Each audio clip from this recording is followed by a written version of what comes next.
Son lontano de ti, Trieste mia.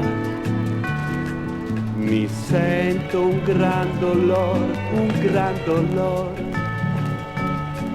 e più che cerco di pararlo via, più mi si ingroppa il cuore. Le lacrime mi scorrono sopra il viso e penso frate mio, che non esiste un altro paradiso più splendido di te. Un scial che picca in strada, un vecchio fogolè, do busi una contrada, do rose in un piter, e in alto 4 nuvole, e in basso un fiate mare.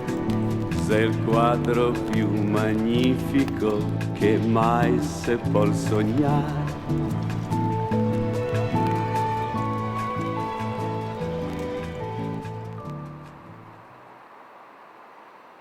Bolognini, che aveva questo senso meraviglioso di ritrovare nelle città di oggi i segni delle città di 20, 30, 40, 50 anni fa, e arrivò in un momento in cui Trieste era sul punto di cambiare molto.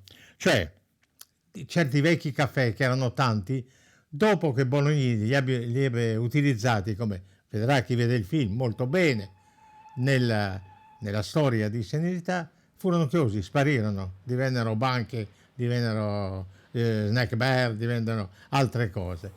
E soprattutto un esempio clamoroso è quello del trenino, che c'è nel finale, che è una scena meravigliosa, in cui il culmine del dramma fra i due protagonisti nasce sulla riva del mare, e con il trenino, che allora nell'unica città d'Italia attraversava proprio un treno merci, no? Attraversava la linea proprio del porto, insomma. E questo è utilizzato molto bene da Mauro, che aveva quel gusto neorealista raffinato, neorealista colto, che coglieva le cose vere ma le trasformava, ecco. E sfruttò questa cosa. Il trenino, mi pare, non so, qualche mese dopo fu tolto per sempre. Angiolina! Angiolina, quando ci rivediamo?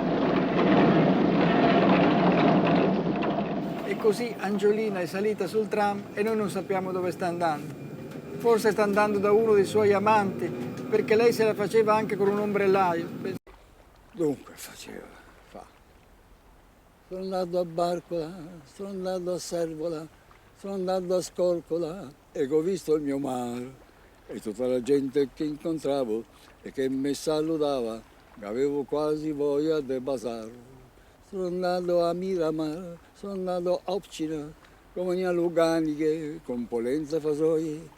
E non so se per quel che mi io ci vedeva o per tutto quel vin che bevevo, mica avevo sta voglia di piangere che sento anche adesso davanti a voi. Sarà che più che si diventa veci, più si ha voglia di piangere come i fiori.